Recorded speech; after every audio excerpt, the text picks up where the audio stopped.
Today we're joined by a very special guest, my son, Levi Throne. And we're going to be talking about Moses and the burning bush. So Levi, how does Moses find the burning bush? So he was shepherding one day, and then with the sheep, and then he stumbled upon this bush that it kept on just lighting on fire, and it never burned out. And so then God spoke to him, and Moses was pretty spooked. I mean, would you be spooked? Yes, I would. And so then when God said, free my people, so. And what did he ask Moses to do? He asked Moses, go to the Egypt people. Pharaoh, yeah. Pharaoh. And asked him to free his people. Yeah. All right? Awesome job, buddy. Thanks. Yeah, and so after God asks Moses in Genesis chapter 3, this is what Moses says to God. Moses says, "Who am I that I should go to Pharaoh and bring the Israelites out of Egypt?" And God said, "I will be with you, and this will be the sign to you that it is I who have sent you. When you have brought the people out of Egypt, you will worship me on this mountain." And Moses said to God, "Suppose I go to the Israelites and say to them, 'The God of your fathers has sent me to you,' and they ask me, 'What is his name?' Then what shall I tell them?" And we see that then Moses has excuse after excuse when it comes to being willing to listen to God. And even though God then begins to show him signs, God then gives him the tools so that hopefully it will build his confidence.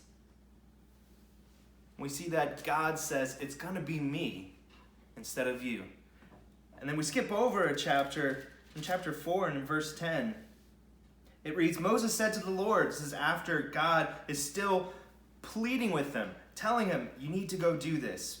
Moses said to the Lord, "Pardon your servant, Lord. I have never been eloquent, neither in the past nor since you have spoken to your servant. I am slow of speech and of tongue." The Lord said to him, "Who gave human beings their mouths? Who makes the deaf or mute? Who gives the sight and makes them blind? Is it not I, the Lord? Now go, I will help you speak and will teach you what to say." Moses said, "Pardon your servant, Lord. Please send someone else." And here we get to really get an inside view of Moses battling with surrender. You know, and when it comes to surrender, it really comes down to who has the power, who exercises their will more. You know, and this surrendering to God actually ends up directing your life. You know, as Christians, we're commanded to and we're called to follow Jesus. And with that, we're called to surrender everything. And a great question to ask yourself is, can you be a Christian and not surrender all? In Luke chapter 14, Jesus clearly says, you need to give up everything. We need to give up everything in order to be his disciple or to be a Christian. Now, Levi, what are some things that you can think of when it comes to surrendering to God? You gotta obey. You gotta obey God. You gotta obey your parents. You gotta... What else do you have to do? That's pretty good when it comes to listening and obeying. No arguing. No lying. Yep. No deceit. Yep. Is that easy or hard? Very hard. Very, very hard. You know, but we get to surrender. I'm experienced.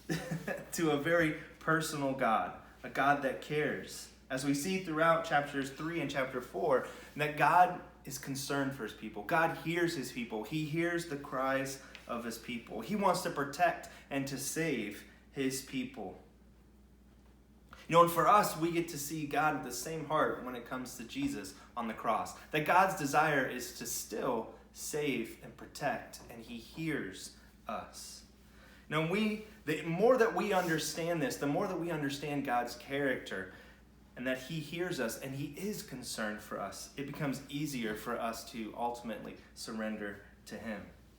So I want you to leave in the comments down below, what are you working on when it comes to surrendering to God? And along with that, what helps you to surrender to God?